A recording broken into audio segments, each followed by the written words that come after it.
You're listening to the Unlocking Africa podcast. So now I'm an economist and I focus on supporting African economic development, supporting governments and their partners, as you rightly said, in areas like modern industrial policy. It needs to be the private sector that is adding value, investing in local human capital by creating jobs. How do you coordinate the different arms of government to steer the private sector to sectors and products that empower people? The main feature that is common across these countries is that industrial policy was a tool of coordination, recognizing that Africa is where the future growth of the world's population and income is going to come from. Stay tuned as we bring you inspiring people who are unlocking Africa's economic potential. You're listening to the Unlocking Africa podcast with your host, Tessa Adamu. Welcome to the Unlocking Africa podcast, where we find inspirational people who are doing inspirational things to unlock Africa's economic potential. Today, we have Jonathan Said, who is an economist and has vast experience supporting African governments and their partners to implement modern industrial policies for job creation and inclusive and sustainable growth. Welcome to the podcast, Jonathan. How are you? I'm doing very well. Thank you, Tessa. Thanks for having me. Fantastic. Thank you for joining us. So, where are you today? I'm in the United States, in Iowa, where I live. So how's everything going so far this week? It's going well. Fairly productive, which is always a good sign. Brilliant. That's great to hear. So as I said, thank you for joining us on the podcast. I'm not sure if you've listened to the podcast before. I usually like to start from the beginning, so I was hoping you could introduce yourself and tell us a bit more about Jonathan Said. Sure, absolutely. So I'm born and grew up in Malta, which is a tiny island in the middle of the Mediterranean between Europe and Africa. I got very interested in my formative years in areas like geography, areas like history, areas like economics, and really understanding why there's this big factory down the road from where I grew up. How did it get there? Why is it there and not somewhere else? And asking these types of questions, both within my country and then other countries in the region and beyond. So I decided to study economics. My father and grandfather wanted me to do accountancy, so I did some of that as well, but then kept leaning more and more towards the economics as time went on to really try and understand the world better and how the world's resources are distributed. I got particularly interested also in the issue of equality, poverty as well, quite a bit. And so the economics was a way to sort of try to understand the drivers behind that as much as I could. So now I'm an economist and I focus on supporting African economic development, supporting governments and their partners, as you rightly said, in areas like modern industrial policy. Fantastic. Thank you for that. So you've given us great insight into your background in education and introduction into economics, equality and politics. They were areas that you were quite interested in. So as you mentioned, majority of your work focuses on African economies. So I was wondering, how did this come about and what was your journey into the world of African economies or African economics?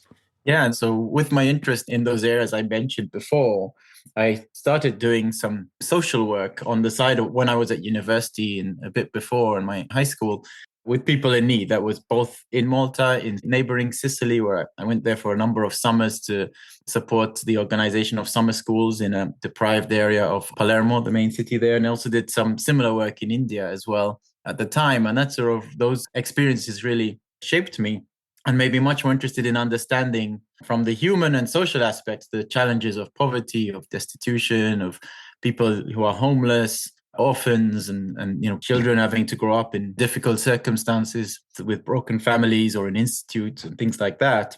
And so off the back of that, I really got interested then in global inequality issues. And also given where I'm from on the sort of border between Africa and Europe, my surname comes from North Africa.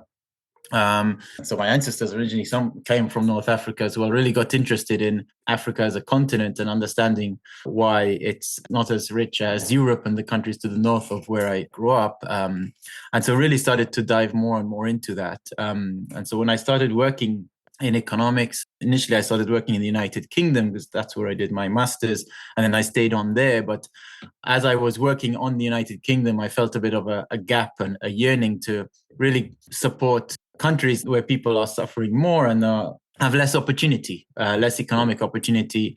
People are living more in poverty and struggling more than potentially in higher income countries. And so off the back of that, I then joined the Overseas Development Fellowship, which posted me to work originally in South America, in Guyana. And I spent 2 years there working inside the government. And that was a great experience for me.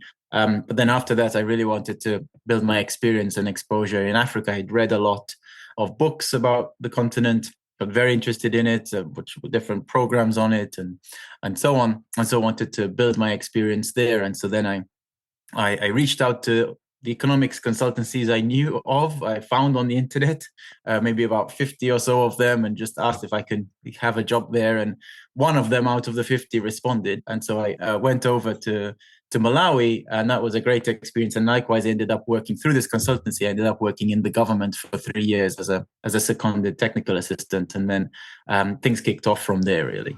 Awesome, awesome. So, have you spent much time in Africa outside of your time in Malawi? Yes, in total, I've lived there for about 8 years.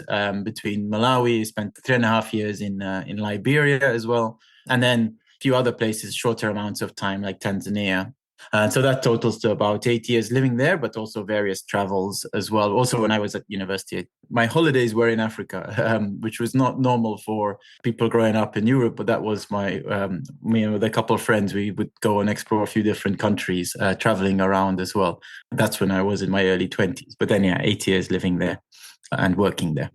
Brilliant. So it's clear you've spent a lot of time in Africa and a lot of your professional career has been focused on the continent. And I guess with that, you've generated some interesting pieces of work. And one that sparked my interest was an article that you wrote detailing that many African nations have missed out on the most important economic policy of them all, which is export-oriented industrial policies. Can you tell us what you mean by that?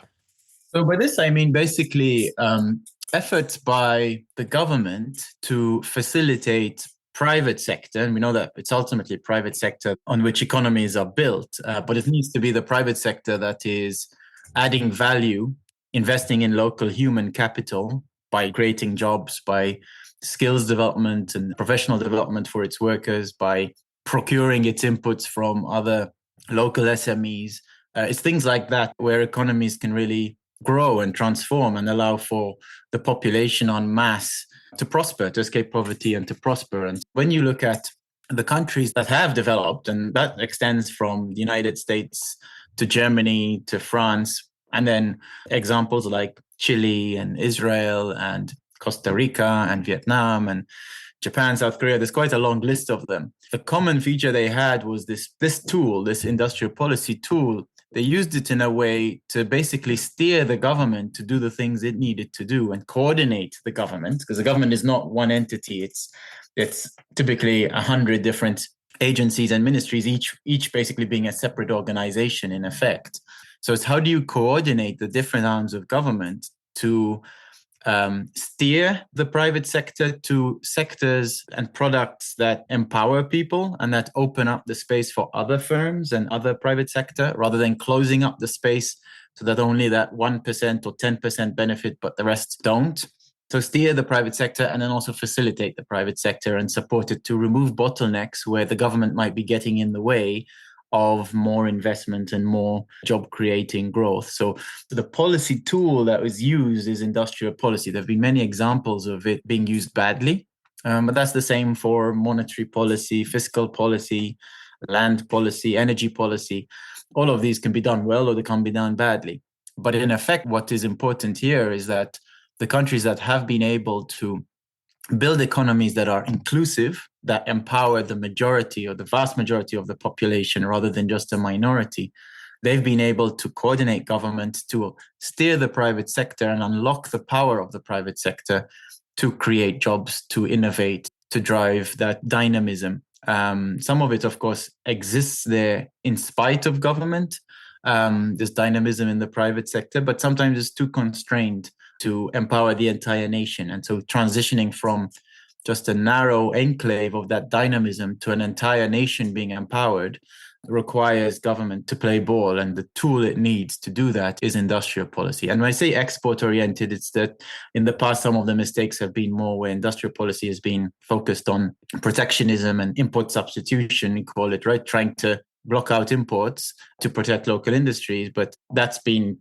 highly problematic for well-known reasons. So it's mostly about being an industrial policy which promotes trade rather than tries to reduce trade. Fantastic. So you've detailed a few global economies that have successfully implemented export-oriented industrial policy. So it could be said that industrial policy has essentially been missing for the past 40 years in African countries. Why is that? Yes, I think that has been the case because if you look at, there was some good industrial policy post-independence in the 60s. Many African leaders from Nkrumah to Houphouët-Boigny in Cote d'Ivoire, various actually implemented such a policy. They did coordinate. They secured private investment and coordinated the government to unlock private investment. But because of all the macroeconomic challenges that countries faced in the 70s in particular, and various management issues as well, and political issues, needless to say as well, succession politics and things like that, then countries struggled, right? The death rows, etc. And that did lead to interventions by the Washington-based institutions who were, in my view, geopolitical reasons, although there were also technical arguments, were not sort of that keen on these types of, on the use of this. And industrial policy became a sort of word that should not be spoken. It became a bad word because it sort of was related to some import substitution types of mistakes that I mentioned before, but also for geopolitical reasons as well. And basically, an underlying unsaid preference for rich countries to extract raw resources from poorer countries and therefore not too keen on the economic empowerment and transformation of lower income countries. So in the relationships which poorer countries had with the IMF, the World Bank, with various creditors, it was something which was not really on the table so much. And so the whole cadre of people in African governments, economists, if you look at the think tanks, if you look at the ministries of finance, it's not something which was developed since the 70s and 80s as a core discipline in the same way that an understanding of public financial management was or monetary policy was, for example. So you mentioned that in the past there were export-oriented industrial policy in countries such as Ghana and Cote d'Ivoire. So if we look at the present, how should African governments go about implementing these export-led industrial policies? Well, I think the main thing and the main lesson that we've learned both in the continent, and there are positive examples, despite what I said before, the majority of countries have not really put in place such policies. There are some that have, right? So there's countries like Morocco, there's countries like Ethiopia most recently, Botswana, Mauritius. You can really learn lessons from those types of countries. Tunisia before, though now it's the past 10 years, it's taken its foot off the pedal given its political instability. Egypt to some extent as well. You can learn from those countries and then those other countries outside of the continent that I mentioned before, even countries like Bangladesh, Cambodia, Vietnam, etc.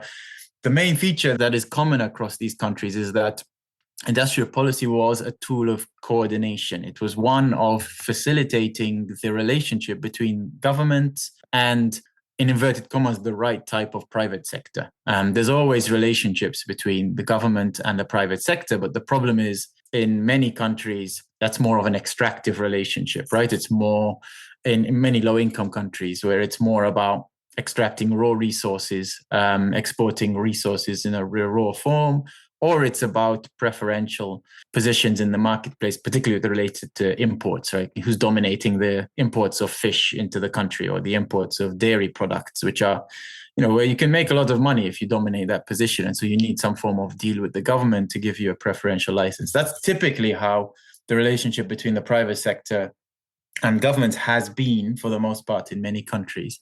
So to shift that, you need a mechanism to coordinate with the private sector that's investing in value addition, investing in sectors that create jobs and that open the space for other SMEs to flourish and other investors to enter. So there isn't a simple set of policies or governments, you should do A, B, C, D. It's more about the process and the way that government relates to the private sector, and listens to investors and private sector that are in sectors that can unlock the economy, and then fix bottlenecks, right? To say, okay, we are struggling with these three things. We don't have proper access to electricity. The electricity is too expensive or too intermittent, so we have to rely on generators. We're struggling to get through customs. We need to import these bottles as part of our packaging for our product, and you're charging us 100% tariffs on these, and you are also making it really hard, giving us the runaround to meet standards and so on between different ministries to get the permission to import these bottles for our packaging.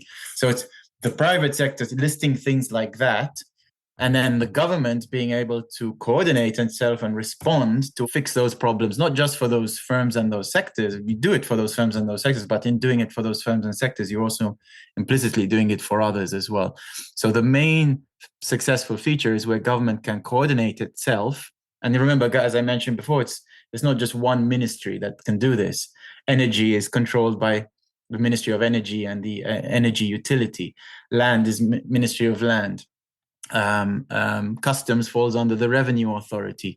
Skills issues fall under Ministry of Labor or the Ministry of Education and the tertiary vocation agencies. So it's different parts of government need to come together. And so what industrial policy does is allow you to say, okay, these are the sectors that can really transform our country and empower our people. These are the bottlenecks that the private sector in those sectors are telling us are really causing them problems. And then these are which government agencies need to do what to address those challenges. So that's how it has typically worked, and how it's been successful is when it's been done in that way. So you've given us a comprehensive approach in terms of how African governments can go about implementing such policies. So from your experience or research, are there any African governments that have recently successfully implemented export-led industrial policies?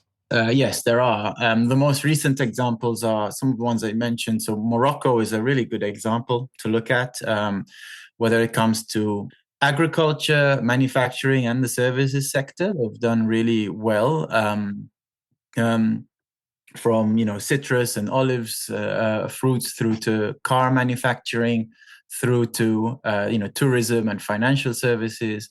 They really have sort of been very clear on what their strategy is, and have been quite consistent in bringing in people into government that understand both the private sector business side of things, but also understand the public developmental vision of the country, and understand the importance that these types of sectors like agriculture, manufacturing, and services play in the country and meeting its developmental ambition. So that's a really good one to look at. Others, Ethiopia, the last 3-4 years, of course, with the war in Tigray, things have fallen a bit back. But before that, it really did have a very strong focus on this, and with a number of successes in areas like pharmaceuticals and textiles, which started from scratch, basically, from a very low base, and agriculture as well.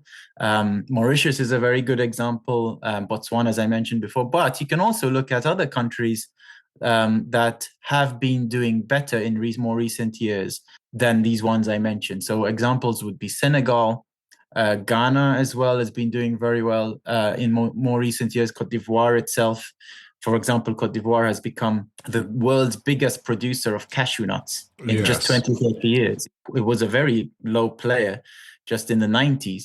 It did have some cashew production and was very low, but now it's the world's leader in production, and it's making headway into processing, which is a very tough market to compete with Vietnam and India.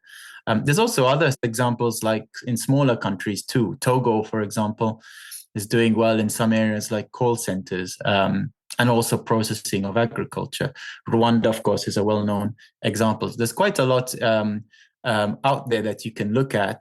Even countries like Benin is most recently really has become Africa's leader in cotton production, and it's done quite a lot to grow its cotton base. So there's quite a lot of positive cases that are increasingly emerging across the continent.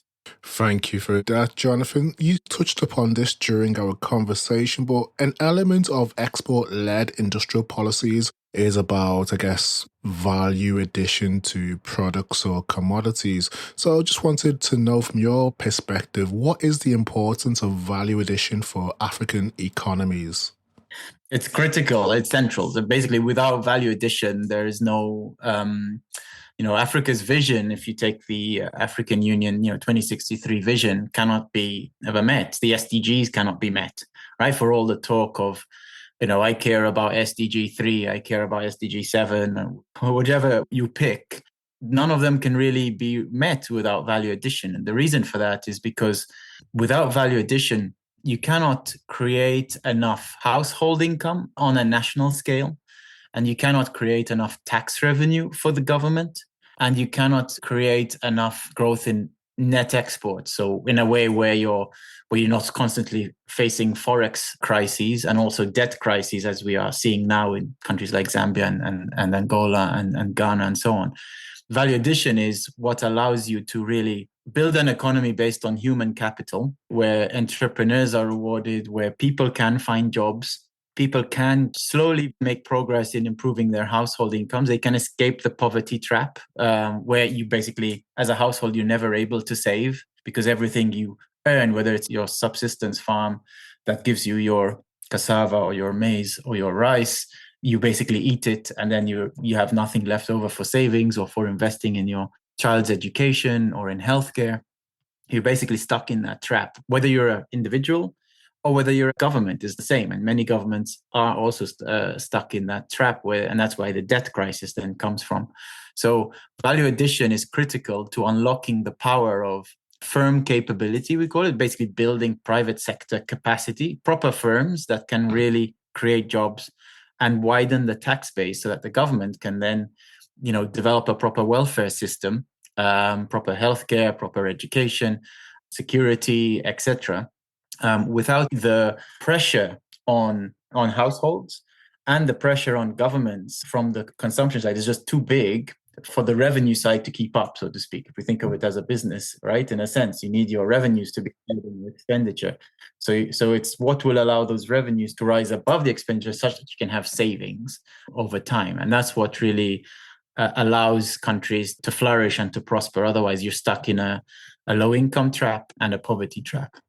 So you've detailed the importance of value addition, which I agree 100%, but many people would argue that it's sometimes in the interest of more developed nations or high-income countries to maintain an extractive and import-based relationship with African nations, which effectively restricts African countries from adding value to exports.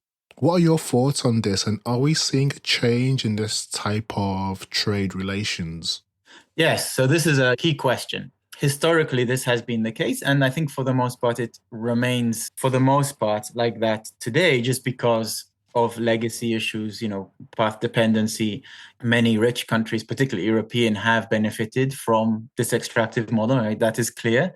And they continue to do so today. And, France being the obvious example there, that is important to mention. But that said, I think there's two things to look into. And one is, I think, the growing capacity of governments, but more important than that, also the increased recognition within African leaders, whether it's in the private sector or in government, in the political sphere or the government sphere, of the importance of moving away from an extractive model, even though many people on the continent still benefit from it. But there's also an equally growing segment that recognizes that that transition is crucial. Otherwise, we're just stuck in this poverty trap, basically. So I think that's the most powerful thing, that is the most powerful driver, because ultimately development is always homegrown. It's never imported. And so ultimately it's about Africans and African leaders, African youth, African people to actually recognize that. And I think that is happening. The second thing is, I do think within richer countries, there is a segment of people who recognize this and who are trying to change things, even though it is very hard. So there's some of the initiatives, some people pushing some of the initiatives on partnerships with with African countries come with this intent. For an example of that is the current U.S. effort and the U.S. Africa Summit in December. I do think came from a good place there to try to shift the partnership from being one of extraction. And likewise, the US to Africa relationship was also about extraction. It's not just Europeans, the US was as well. But I do think there is a shifting need in Washington to recognize the need for that partnership to be much more of a win-win, recognizing that Africa is, it's where the future growth of the world's population and income is going to come from. So I think there is that recognition, but it's very hard to change vested interests, certain entrenched positions. But there are some positives happening with the tech sector, for example, is a primary example. Within agro-processing, there's more investment in value addition. Some areas of manufacturing, China is playing a big part in that as well. So there is some shifts. And I think fundamentally, though, that doesn't come from there are some people who do it because they are generally interested in equality issues, development, but that's a minority of people, unfortunately. The greater driver of things there is geopolitics, basically, and geoeconomics, right? And that's, as I said, it remains extractive, and I think the extraction element of it, I think, the City of London, to be honest, there, if you talk to a banker, an investment banker in the City of London, anything they talk about that's Africa related is about what they can make of investing in the firms invested in Africa who are on the FTSE or so on, who are like Xstrata and Glencore and these types of companies, right? BHP Pillington, Rio Tinto, that still like dominates the sort of scene. But there is also a bit of a move. I think countries like Germany, the Netherlands is also a positive example where they've seen that there's a benefit for their industry, their manufacturing industry, the Netherlands, agriculture industry, their banking sector, thinking of Rabobank as an example, where they have an interest, a vested interest in African transformation. And I think that's the area to, and same with Chinese investors as well, who want to see African growth as well, not just sort of extract resources, but they do have an interest in African industrialization for their own benefit, but they do. So that's the win-win part, right? So I think that's the bit that we need to build on, but it's still nascent and still relatively small compared to that sort of behemoth of the last 400 years of extractive geoeconomics with Africa. But I think it's important to recognize that positive side and those people in governments and in the private sector that have an interest in African empowerment, even though at the end of the day, as I said, it depends on Africans, not on them. But in terms of facilitating it, I think that's important. Fantastic. You touched on the key point that I'd like to go into more detail. With value addition comes economic growth, sustainable development, and job creation, which effectively widens the tax base. Can you detail, I guess, from your perspective, what the importance of widening the tax base in Africa is? Yeah, it's crucial. It's fundamental. So a lot of the negative economic news, although it feeds into political instability quite a lot, and it feeds a lot into security instability. If you think of the kidnappings rate in Nigeria, for example, or the instability in the Sahel. Yes. Terrorist groups have been able to gain a lot of traction because they can offer you 3 times the salary than being a farmer. So widening the tax base is critical so that the government can build a social contract with the people, can deliver the welfare services, the public services, whether it's infrastructure or whether it is healthcare, education, social protection, etc. Building that trust and that therefore a contract between the people and the government is crucial, so that there is a positive relationship between the two, and likewise with the private sector. Without that broadening of the tax base, you have governments that are, every year is a fiscal crisis, basically. Every year, the Minister of Finance and his or her team are struggling to make ends meet. And so they end up squeezing the few firms that are formal, they end up squeezing them more and more for revenues, which undermines private investment on the one hand. And on the other hand, those firms that can provide those revenues tend to be big mining firms, for example, or firms that have dominant positions in the economy. But that doesn't enable you then to open up the economy to others. So many people then prefer to remain in the informal sector rather than formalize. And so government keeps chasing its tails. In the area of fiscal policy, the common area that the World Bank and others have rightly pushed in the last 20 years has, on the economic governance side, has been public financial management. And a big part of that is domestic resource mobilization. And that's exactly what they mean. It's just that I think, unfortunately, they think of that not in a way linked to industrial policy, which I think is a problem. But domestic resource mobilization means how do you sort of reduce dependency on aid and external debt and increase the dependence of governments on local taxes, which is a fundamental part of government credibility, government state capability.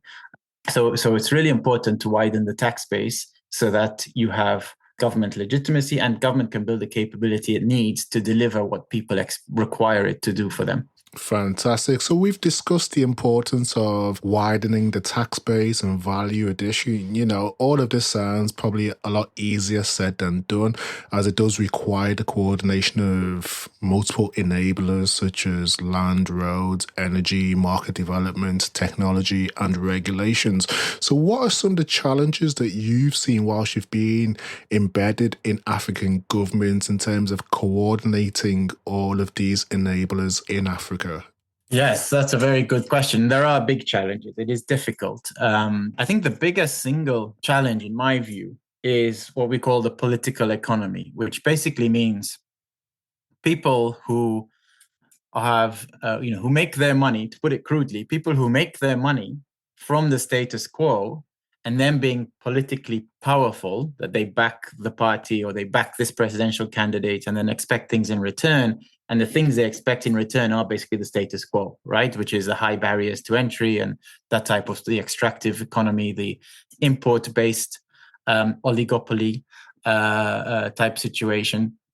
That, I think, is by far the biggest barrier, because what it does is it prevents, it prevents the government that then comes into place, the new cabinet, for example, from having the space to implement policies that open up the economy for others, as well as reducing their incentive actually to invest in, the ability of the standards laboratory to properly test your product so that it can be exported, right? Because that's not really what those other guys are asking for. They don't really need that. They just need you to give them their license, their preferential license, so they can have a monopolistic or oligopolistic position in the market. So that, I think, is by far the biggest challenge, which many governments and many progressives face.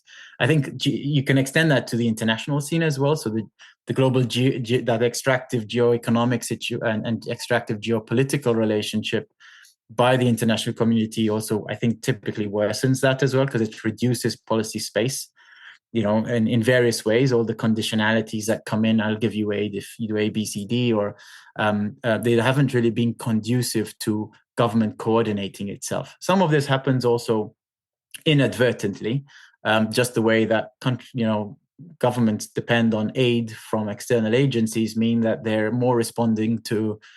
You have one ministry responding ultimately to what the UN food agencies in Rome want, and another one responding to what the Geneva-based trade organizations want, and another one responding to Washington, and so on, rather than responding to a coordinated government strategy to transform the economy. And so it ends up very disjointed. So I think that's also a second challenge that comes into play. And then a third set of challenges is around capabilities within government. The amount of, if you're a minister trying to change things, or a head of the investment agency or whatever, because historically a lot of these key economic ministries have been underinvested in. The investment promotion agencies, the ministries of trade and industries are very underinvested in.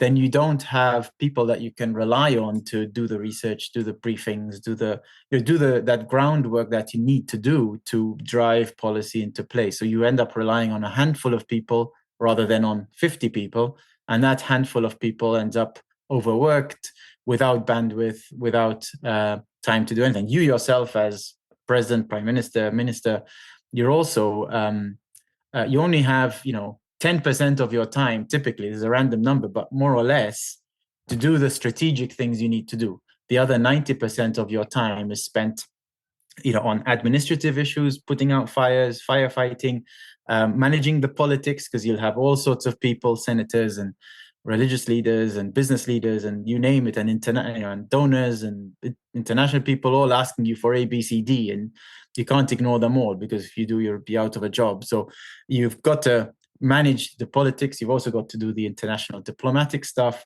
So the amount of resource you have, your own time and your own team, as well as people within the bureaucracy to actually drive your agenda into place, is very limited. And likewise, then you also have obviously the internal politics. You'll have part of the bureaucracy that wants you to fail, right? Because they're of another, because they were put there by the previous party or whatever. And so they're not aligned to your agenda. And all of these things come into play, which makes it very, very difficult for governments to coordinate themselves around this.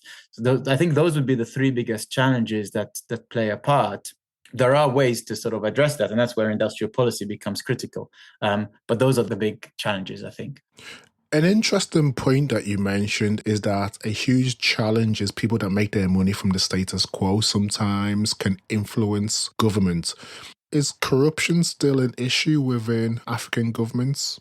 Well, yes, it is an issue, but where I disagree with people is that it's a binding constraint, and I don't think it is. I mean, basically, and I mean, maybe we can argue about Switzerland or whatever, but there basically is not really any country in the world that developed without corruption. Corruption is fundamentally about rent seeking, and rent seeking is always there. And the thing to recognize is that corruption has two sides of it. There's the cost, which is big, and it's a problem. But there's also a benefit, and it's not a positive benefit, but there is a benefit, there's an outcome. And there's been lots of research into this by people like Mushtaq Khan and others. The thing is, countries that actually developed, the United States developed with lots of corruption and still has corruption today. But even if you look at the early days, in New York City and how that city developed, etc., a lot of it came off the back of this. So what's really important is to go a level deeper than corruption and understand, okay, to fight corruption, the way to do that is by building institutions. Building institutions meaning rules, and then rules that are enforced. And that's where you then need organizations, whether it is your judicial system or whether it is your, just better accounting practices within ministries, audit systems, all of these structures into place, but the function needs to work. Now, thing is that in order for the leadership, because the leadership that invests in these institutions, to want to do that and to invest in their capability, yes, some of it will come from pressure by the population, by the youth protesting, etc., to change things, right? But ultimately, it comes from, it's not just about Africa, it's about vested interests, and where there is a vested interest for the capability of that institution to be built. And the problem with the extractive economy, both the local extractive economy and the oligopolistic import-based economy that many African countries depend on, as well as the problem with the West and its extractive approach to Africa, it just creates no vested interest to invest in these capabilities because they're not needed for you to make money, right? And actually, it's better if there is opaqueness, because like that, I can, I'm powerful and I can pick up the phone and call the minister, but these other guys can't, right? Because they don't have that same power. So it's those dynamics which fundamentally allow for corruption to be a problem. And so we need to look at different types of corruption, as Yuan Ang has done in her most recent book on China, but also look at how we gradually build those interests so that both the private sector and the government have a vested interest in institutions working, because it benefits their business model and it benefits obviously their political agenda as well. That's a critical factor, and that played a part also in these other contexts as well that I mentioned before. Bangladesh, highly corrupt country, but it's the world leader in garments and textiles. Cambodia as well, highly corrupt country, but it's doing really well in rice, doing really well in textiles, going into electronics, etc. Interesting. You mentioned to fight corruption, we need to build new structures and institutions that work. But to achieve that requires a lot of change. So are African governments as resistant to change as is often perceived, or is it more a case of institutional limitations?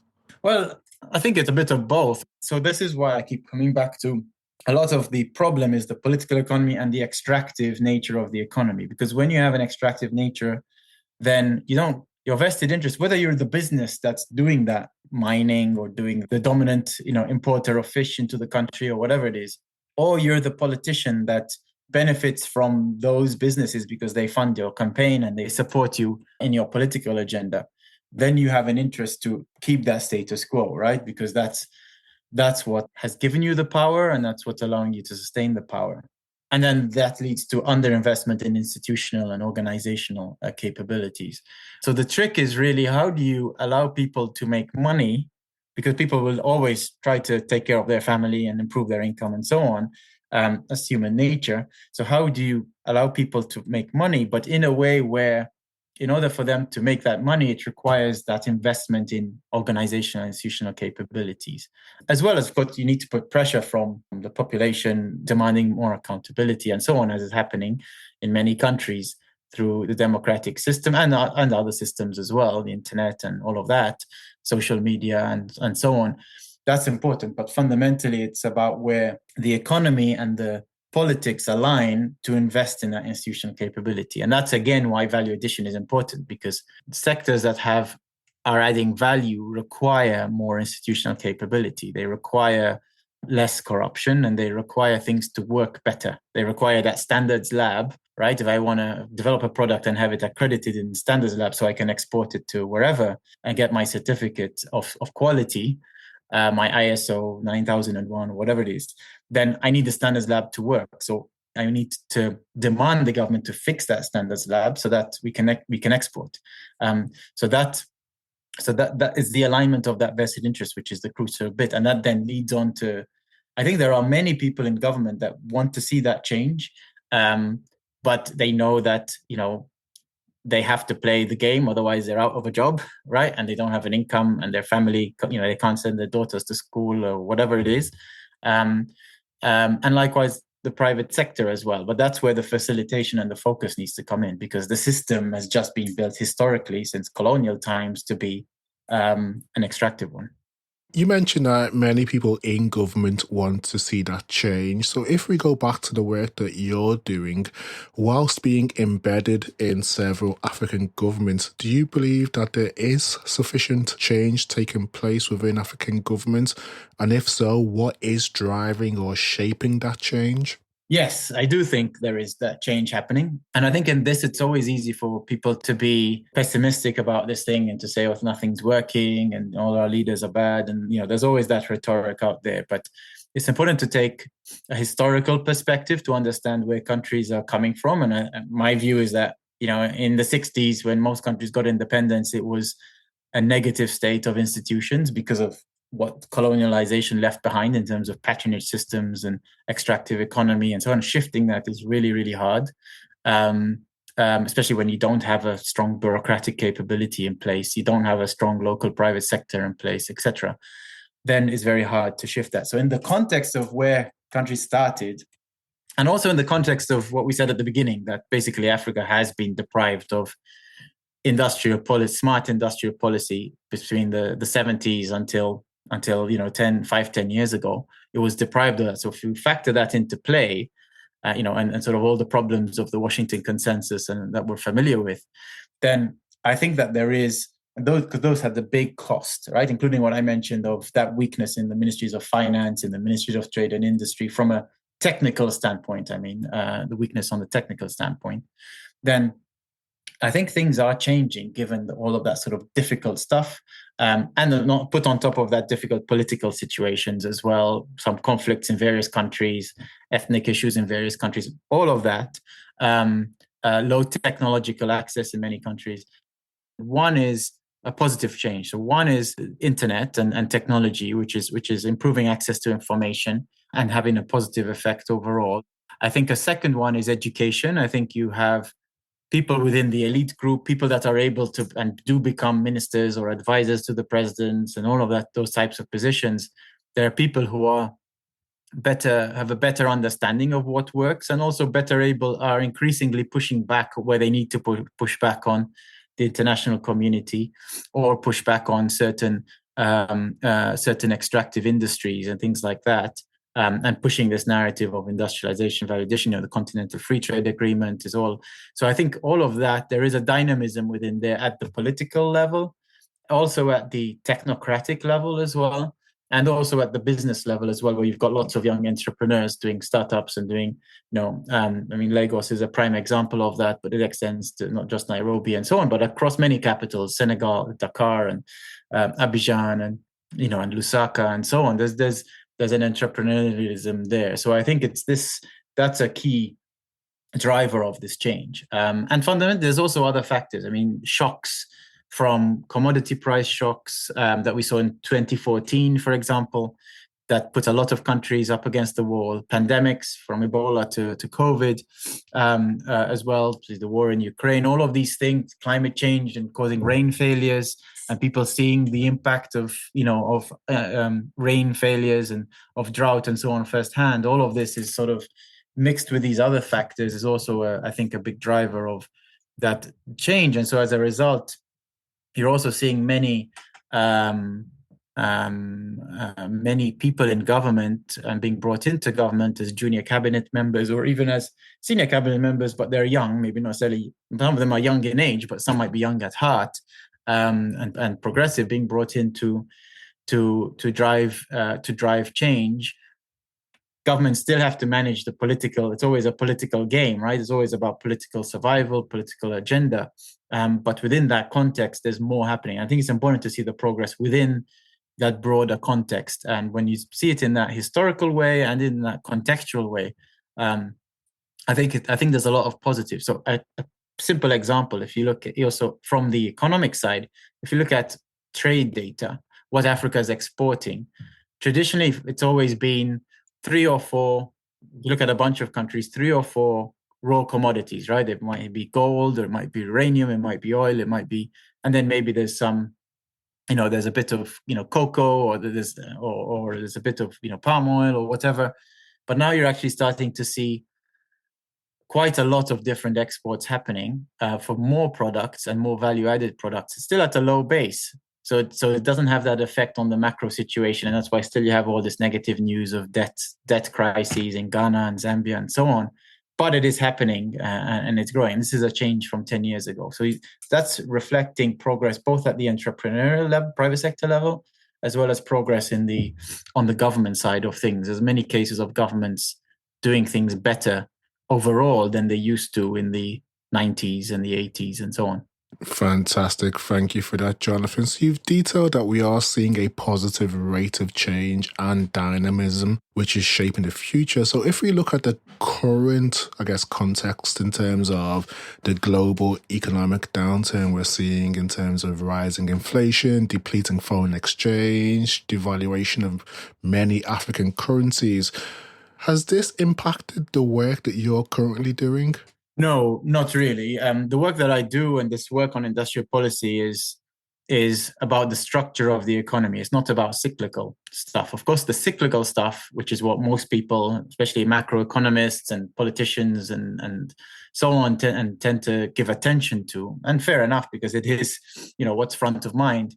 But fundamentally, it doesn't change the equation underlying the base of the economy, right? This bit is the top of the pyramid and is a symptom of the cyclical stuff and these crises we're seeing, and the ability of countries to manage external shocks, such as the impact of the war on Ukraine and the impact on fertilizer prices and inflation and so on, is a symptom of the base. And so what industrial policy is about shifting the base.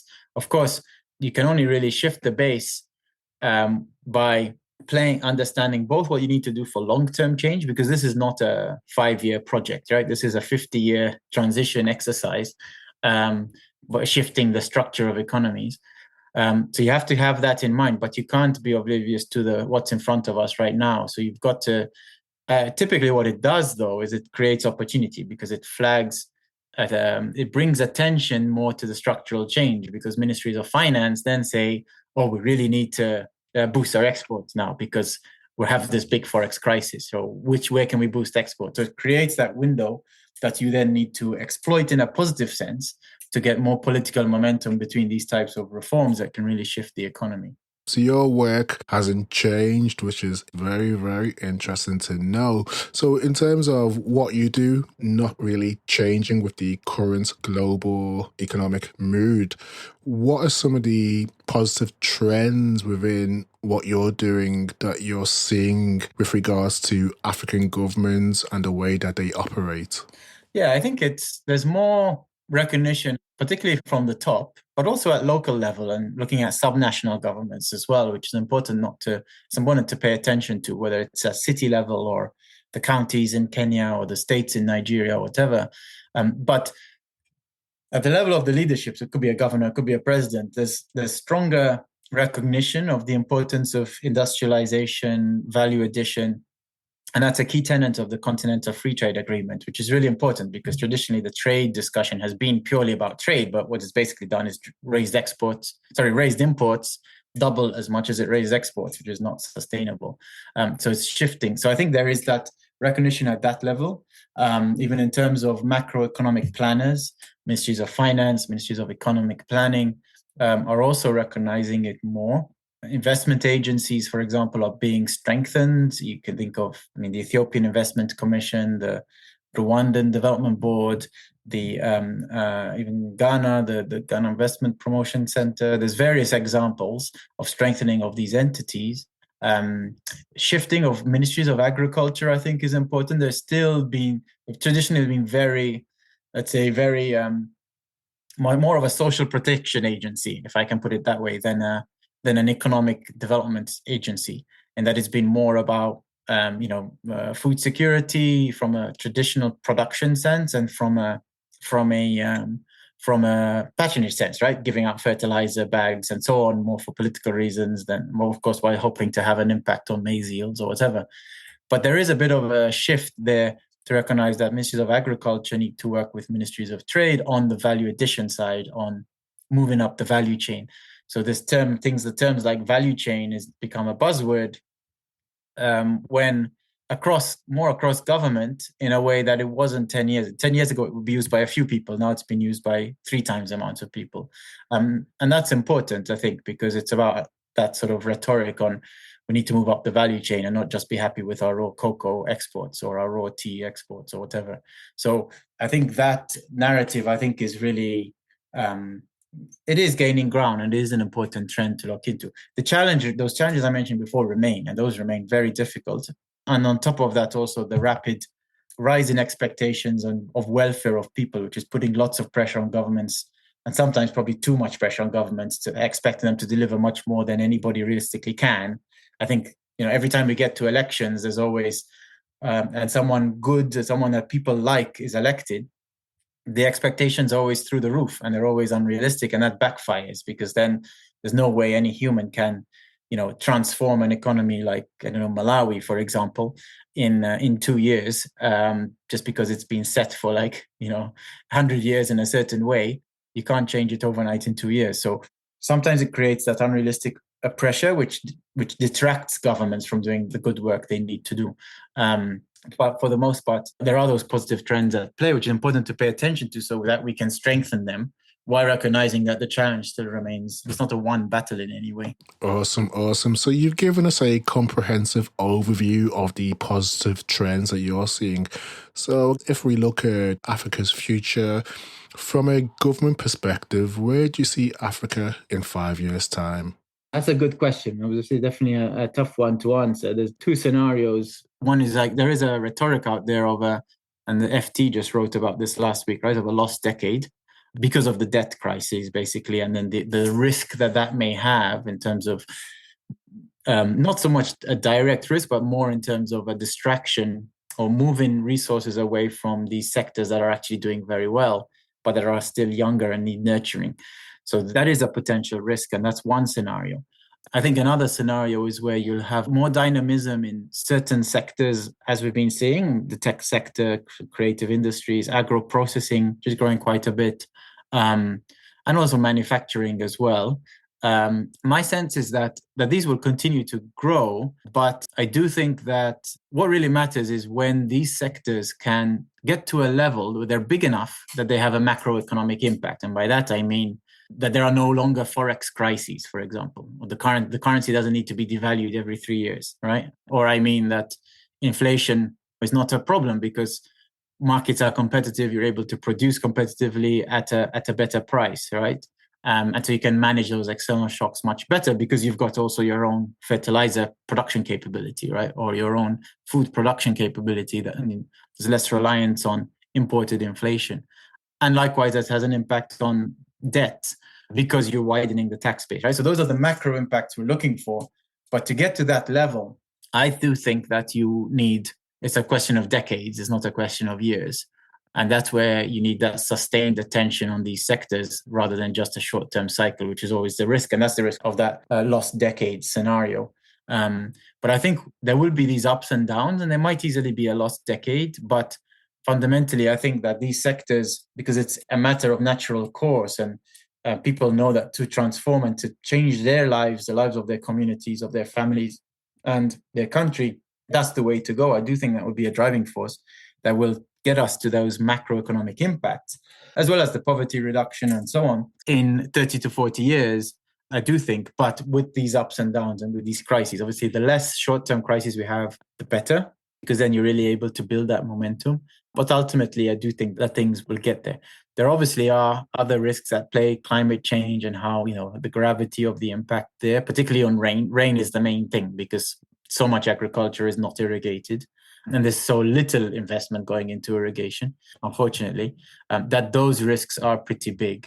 African agricultural yields are just far too low. And we know that you need to get to a certain level and get to processing to really transform the continent. And then you can get an industrial revolution of first order. You can also get the fourth industrial revolution to scale up much more as well. So those remain risks, but I do think it's a sort of upward trajectory in the next 50 years, but with these booms and busts along the way will continue for some time. So the 5-year scenario might, at the macro level, I think could be gloomy, but once you look at that underlying long-term trend below that cyclical up and down that most people look at, then I think there's a very positive story there. Thank you for that, Jonathan. So if you look closer to home, where do you see yourself? What will you be doing in 5 years' time? Will you still be focusing on African economies, or would you transition to something else? No, I mean, as long as I'm able to, my goal is to continue supporting African economies as best I can. How, I don't know, but the main objective really is to try to set up a mechanism, whether a standalone or part of another entity, that is a support structure for leaders that are trying to implement good industrial policy. By that, I mean, if you become the Minister of Industry and Trade, or even a Chief of Staff, or the economic advisor to the president, or whatever, and you really have a vision for developing sectors that can create jobs, value addition, etc., who do you turn to? I mean, you've got your people in government, and you may have your World Bank there and your McKinsey there, or whatever, but they don't really go along with you in the journey. They're not really a sort of trusted advisor that you can rely on and count on to help you implement your vision, your own vision. So my goal is really to set up a structure of some sort of program that can provide this type of support at a certain scale to deliver impact. It's okay, let's have, for 5 years, we'll help you really transform your soya industry. So you're doing large-scale soya processing within the next 5 years, or large-scale textile processing in the next 5 years, and provide the right type of support to help you and help your government actually achieve that by coordinating with the relevant private sector, attracting the right investment, etc. And I think if we can scale up that type of support, the demand is there from people who are in government to do that more. But there aren't the structures, I think, in my view, to provide that type of support in a way that we know works and can deliver proper impact and help them deliver the impact they want to. That sounds like a amazing and much needed initiative, and it's one I hope to see happen. So definitely looking forward to keeping in touch and seeing if it's an idea that comes into fruition. Thank you very much. Yes, I hope so too. Well, time will tell, but thanks for your support, and we'll see if we can get there. I'll let you know. Quote of the week. As people, we often have quotes, mantras, proverbs, or affirmations that keep us going when times are hard or when times are good. Do you have one that you can share with us today? Sure, and this one actually is African, but I think of it most weeks, which is if you want to go far, you go with others as opposed to going fast where you can go alone. I think it's meant to be the other way around, but you know what I mean? Yes. So that's something that I keep in mind a fair bit because I think it's important in how we, not just going alone, but working with people to have that scale of ambition that we all have, where we think we can add value to this exercise. It's important to work with others, which will mean you go slower, but you go further. Fantastic. I do like that one. And I am a big believer in collaboration and partnership. So yeah, it's definitely one that I do like. So thank you for sharing that with us, Jonathan. As we're coming to the end of today's conversation, I was just wondering if you have any closing remarks, final calls to action for people who are interested in the work that you're doing. Yes, for sure. I think, my view is that, having looked at so many different countries and how many different countries have transformed and really empowered their people on that national scale, it's really been where they've managed to get this equation right. And it's very hard to do. And sometimes it's about luck, it's about opportunism. But I think the main thing is recognizing that there are, despite all we see in the news and all the lack of confidence in the politicians of the day and so on, which is a common thing to think about and to perceive, but there are many people in government that really do want to drive that change, that are passionate about their country, that could be abroad or in the private sector or elsewhere in an international organization, earning, triple their salary or even sometimes 10 times their current salary. But they've decided to serve their country, and they are doing it not for their personal gain. They are doing it because they want to see the transformation of their country for their own children's sake, for their own people's sake. And I think it's really important that we scale up support to those people because they do not get the support they need to deliver impact. And a lot of them end up leaving those jobs disappointed that they underachieve. And it's not because they didn't try, it's because it's hard. And so that's why it's really important that we try to support them and their agenda because they are of the country. It's their country at the end of the day. But they are there. They are trying to change the system for the better. So it's important not to be disparaging of them because they're working for ex-president that we don't like or whatever, but really understand the individuals and understand who's trying to drive change and really try to support them as in whatever way we can so their vision can come into play. Sometimes we might not agree with their approach or their tactics. You might say, oh, that's not going to be impactful or whatever. That's not going to work for the private sector and so on. But it's important to go along with them on the journey rather than say, no, that's not going to work and be too cynical about it. Because if so, we'll go nowhere. But it's important to support those people that are really trying to drive change. In the government, this applies also in the private sector as well. Thank you for that. Fantastic way to close today's conversation, today's episode. Very insightful discussion. Thank you for being so candid and open about the work that you do. I've definitely taken away a lot of information from our conversation today. I've thoroughly enjoyed it, and thank you for giving us your time today, Jonathan. Thank you very much, Tessa, for having me. It's been really a great pleasure talking to you today, and all the best to yourself and for the continuation of this podcast going forward. Keep in touch and look forward to future communications, future conversations, future collaborations. Speak soon. Absolutely. Take care. Speak soon. Thank you to everyone who has listened and stayed tuned to the podcast. If you've enjoyed this episode, please subscribe, share, or tell a friend about it. You can also rate, review us in Apple Podcasts or wherever you download your podcast. Thank you and see you next week for the Unlocking Africa podcast.